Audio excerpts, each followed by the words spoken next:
Hello and welcome back. Today we are going to be continuing our lecture series on World War One, and more specifically, we're going to be talking about what's going on in America while the war is happening over in Europe.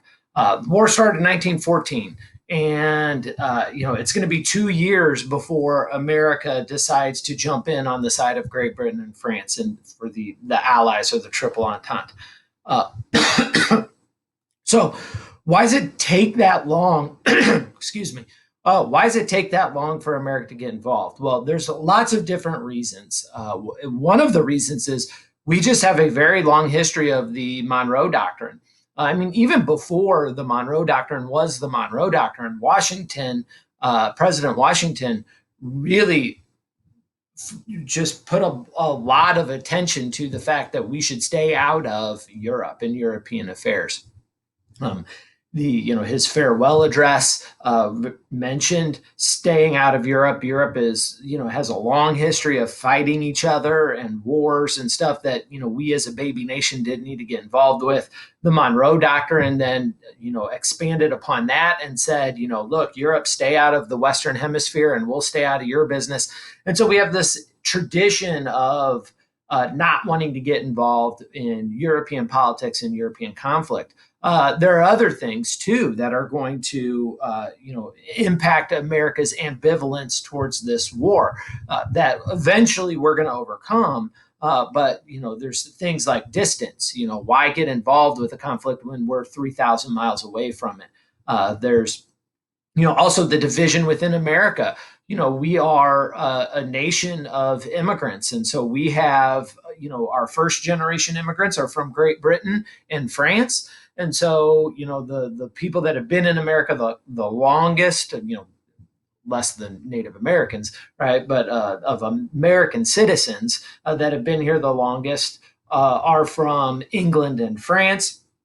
And then the new wave of immigration. So, the first and second generation Americans, most of them are from, Ireland and Germany, people who hate Great Britain and are going to, want to side with Germany. And so if we pick a side, we're going to upset our own population because half of us want one side to win and the other half want another side to win. It's not really 50-50. And then there's economic reasons as well.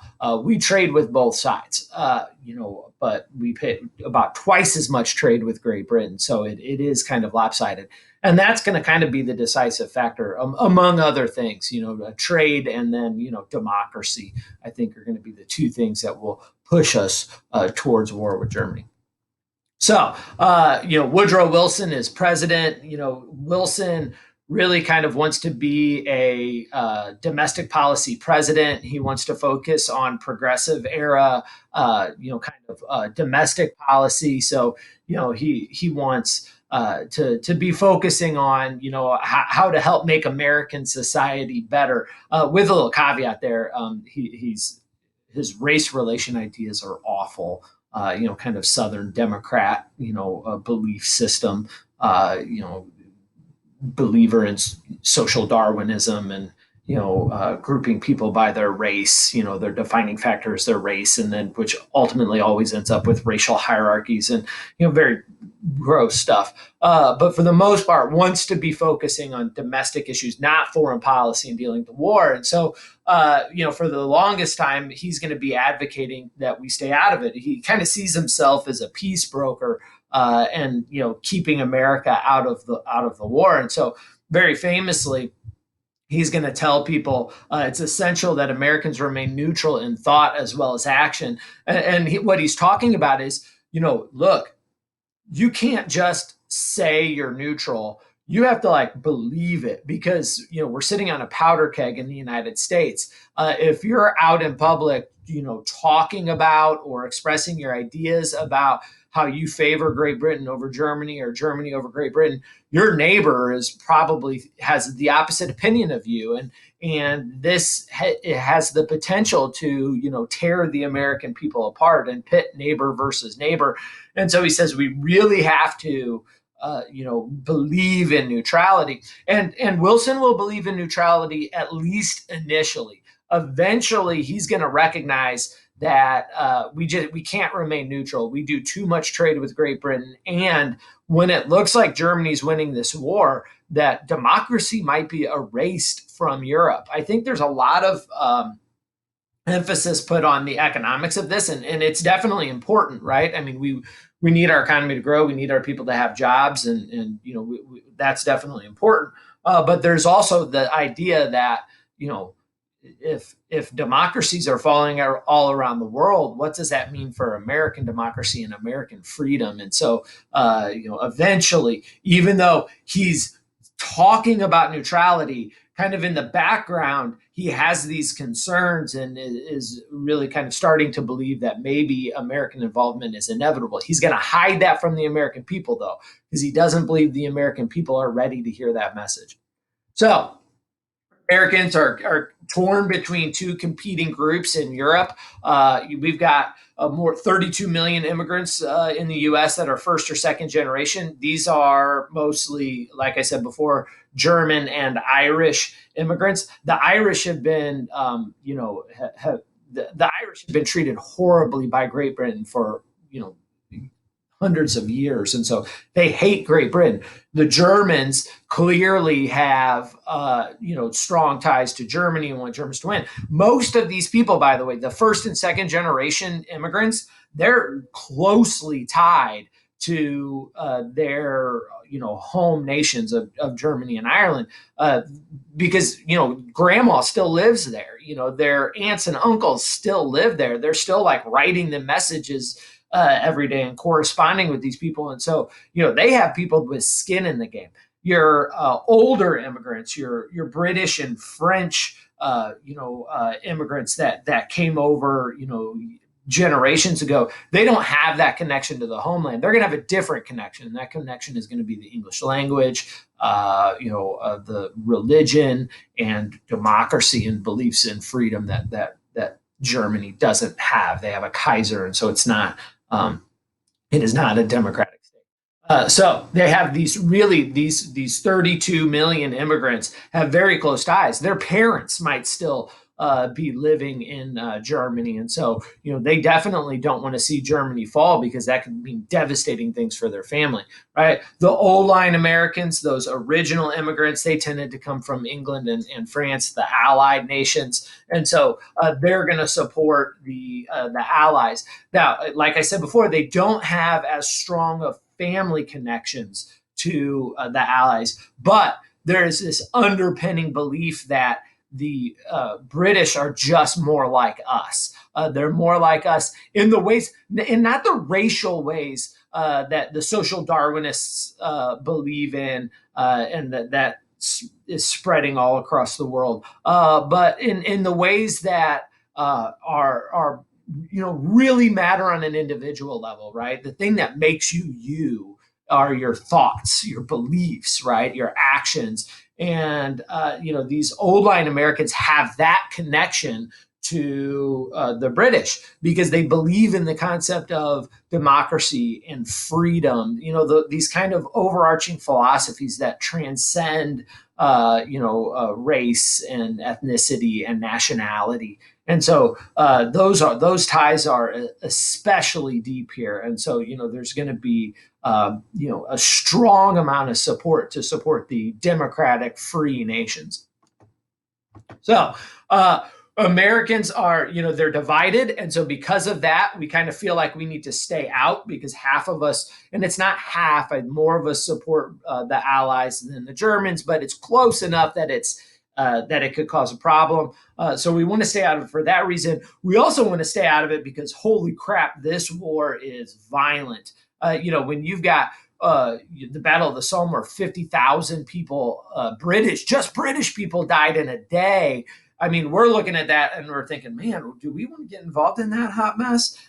It's kind of, a lot of Americans think it's kind of none of our business. Now, that's an oversimplification. It is our business. We live in a world now that is global, and we have to just recognize that, and we won't, and that's why the treaty that ends World War I is going to be devastating. Is we think we can be isolationists. We just can't do that anymore. Industrialization has blown that out of the water. We are closely tied to every nation on the planet because our businesses and trade are intimately entwined with them. But people believe, why should we get involved in that hot mess? It doesn't affect us because they don't see the connections, and it's just too many people are dying. Why would we send our sons over there to die? And so they think that the oceans protect us. And they do. I mean, America really truly is blessed by geography.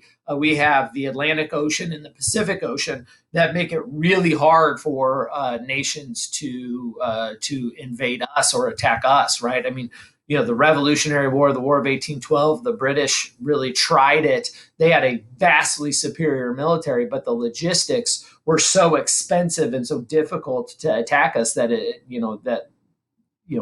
destroyed their advantage with the superior military. So we have these oceans protect us, and so many Americans think we can ride it out because we're protected by the oceans, and there's truth in that. Where there's not a lot of a threat, at least initially, of being invaded here. That is until Germany makes a play with Mexico, which really isn't a threat, but Americans will lose their faith in the oceans protecting us with the Zimmerman telegraph or the Zimmerman note, which we'll talk about later.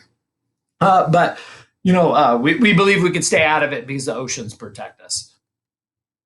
And so we see kind of literature and propaganda out there essentially making the case for neutrality. And so the Literary Digest really, is supporting neutrality, saying things like, our isolated position and freedom from entangling alliances inspire our press that we are in no peril of being drawn into the European quarrel. And this is a fundamental misunderstanding of the way the world works now and the effects of industrialization on the world.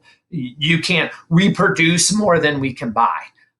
Which means we have to, if we want to keep everybody employed and keep the standard of living high, we have to trade with other nations. We have to do that. And so, there are downsides to international trade. There's no doubt about it. But the number one thing that overrides all of that is it's international trade that is keeping the standard of living for poor people in America higher than anywhere else in the world.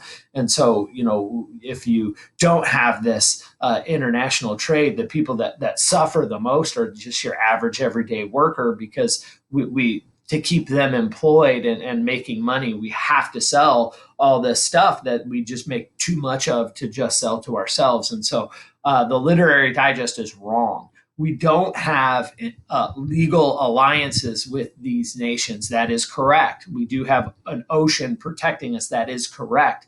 It's not our legal requirements that are going to draw us into this war. It's not our fear of being invaded, really. That's although the Zimmerman telegraph kind of makes that a little bit more complicated, but it's not our fear of being invaded that draws us into this war. It's the protection of the economy and our standard of living. And at the end of this war, people are going to point that out. They're going to point out, like, there's going to be the Nye committee saying, that it's the munitions industry drug us into the war. There'll be no evidence. The Nye committee won't be able to find any evidence of that. But it's not just big business that's making a ton of money here, and there are big businesses that are making a ton of money. But that's the other side of that coin is it's also keeping the average American employed and working. In 1915, the economy is sinking into a depression, and it's at that point that Great Britain and France are desperate for more supplies. And it's going to be, that's going to dig us out of this depression, and so, that's going to keep the average person employed. And when that trade starts to get messed with by Germany, that's going to bring us into the war. And for good or bad, a lot of times, there are kind of these economic reasons. Now, on the flip side of that, generally speaking, at the end of these wars, we have tough economic times because all those people that get hired to meet the demand of war, when the war's over, the demand goes away, and we see large numbers of unemployment. So, but either way, the economic ties and the fact that we are an industrial economy at this point is just going to be, it's going to overpower the isolation and the alliance situation and eventually draw us into war. And Wilson is starting to figure that out.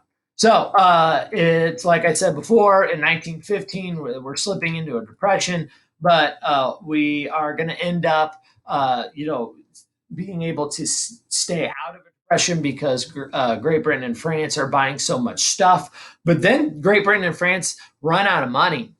And so we want to keep selling them stuff. And by this point, Wilson, it's not just about the economy. Wilson recognized, like, holy cow, they're running out of money.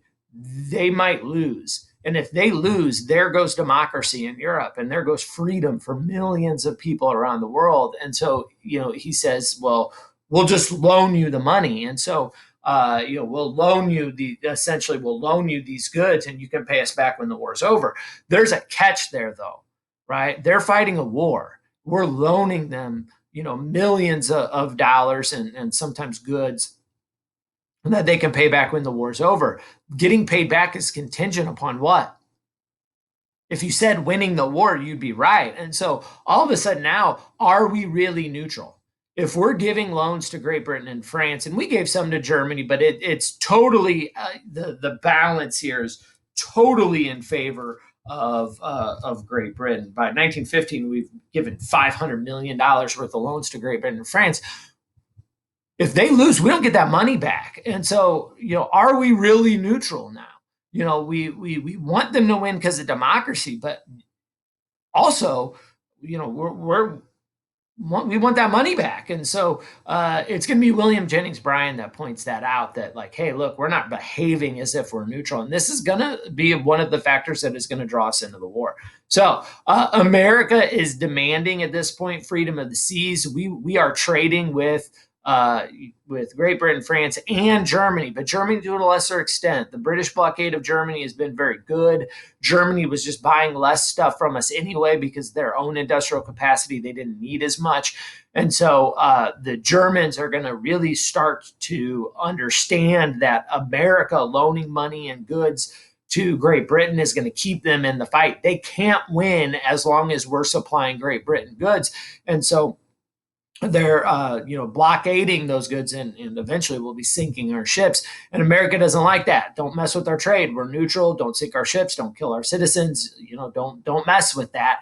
And so we start to demand freedom of the seas. Freedom of the seas, like, hey, look, that's super important for us, and it seems natural and fair.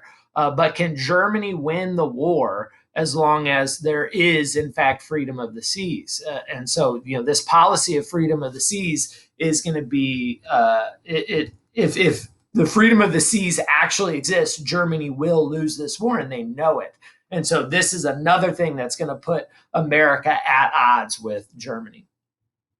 We're also going to see the use of propaganda. The German propaganda is really not going to be that effective. They're going to have a hate England campaign that people just don't buy. We're too close in, we're too close culturally, we're too close politically, and we're too close economically for this to really work on the average American. But the Germans and the Irish already hate Great Britain, so it will make them hate them more. I guess there are gradations of hate. And so it'll make them hate them more, but it's not going to convert anybody. Not really.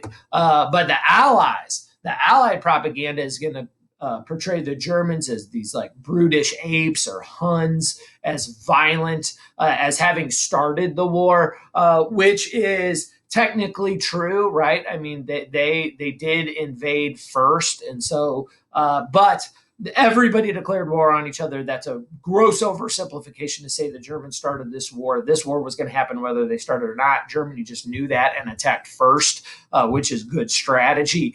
I don't know that they're any more culpable in this than Russia or Austria-Hungary or France. I think you can make an argument that Great Britain, was trying the most to stay out of it, although they wanted war too. But the Germans, it's going to stick because the idea that the Germans are the aggressors just because they attacked first. Remember from previous lectures, there's rumors that Germans were bayoneting innocent, women and children in the streets of Belgium, which was not true, but people believed it. And so there's going to be images of German soldiers with bloody bayonets that are going to play on that. That is historically terrible. That propaganda is going to be the reason why people don't believe during World War II that the German Nazis are killing Jews, because they say, no, you said that about Belgians. You said the Germans were killing Belgians. After the war, we found out that was a lie. This time you're telling us that they're killing Jews. We don't believe it. And unfortunately, it really was happening. And so, lying is just not a good policy. So, William Jennings Bryan, who is Wilson's Secretary of State, excuse me, so he's the person that deals with foreign countries. So this is a guy. He's important when it comes to talking about neutrality and whatnot. He was a populist. He was the populist, right? Who ran for president. Gave the famous Cross of Gold speech. Talking about helping the common man. He's a pacifist. Later in the 1920s, he is going to be involved in the Scopes monkey trial. William Jennings Bryan is probably the most important historical figure you've never heard of. And he points out to Wilson that the loan policy is so favoring Great Britain that this is not really neutral, that this is going to actually bring us into war, that we're going to get so economically tied to Great Britain that we can't allow them to lose because it would hurt us too much, and that will eventually draw us into the war.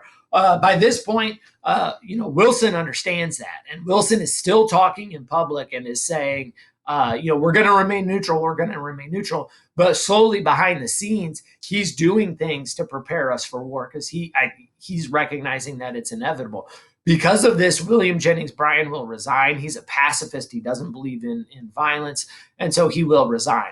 Eventually, when we do declare war, William Jennings Bryan will at least vocalize support for the war. Kind of like during the Civil War, when William Lloyd Garrison who is a pacifist, supported Lincoln in the Civil War. I think sometimes, pacifists say, hey, look, there really is a moral component here. And so William Jennings Bryan will at least be, supportive of trying to end the war as early as possible to save as many lives as possible. But Wilson at this point is making moves behind the scenes to get the country ready. One of those things is Liberty bonds. The war is going to be expensive. He knows it. He's got to raise money. And one way to raise money are Liberty bonds. Liberty bonds are like loans to the government. And so like I can buy as a citizen, as an investment, a bond from the government. And, they call them Liberty bonds, which means like I give the government $1,000. The government then spends that $1,000 to get through whatever crisis or thing they need to get through, like a war in this case. And then at the end of 10 years or 5 years or 1 year, it depends on the term of the bond, they pay me back $1,100. The longer the bond, so if it's a 10-year bond, maybe I get $1,250 back. If it's a 5-year bond, maybe I get $1,100 back. And so I get interest on it. And so the government uses that to raise a bunch of cash to spend it for a specific purpose, and in this case, war. And so the government's going to start to sell Liberty bonds. It's going to encourage Americans to invest in Liberty bonds. Benefits everybody. You make a small amount of interest, so it's better than just sitting in a bank. And the government gets the money it needs to, do what it needs to do to prepare for war. And so we're going to see building a larger Navy is going to be a thing. Training more troops, although we're not going to train enough or build a large enough Navy initially. Liberty bond money will be used for that. The estimate is we're going to need about $6 billion to be able to raise the kind of money that we need to get through this. And so Liberty bonds are going to be a huge part of that. And so, we're starting to see Wilson is pushing behind the scenes towards war, even though he's talking about neutrality. Overall, at this point, most Americans, think we should just kind of ignore what's going on in Europe. And they felt that way because of the safety of the oceans. Zimmerman telegraph will just destroy that line of thinking in America. So we'll talk about that in the next lecture. That concludes our lecture for today. Thank you very much for your time, and I will see you again shortly.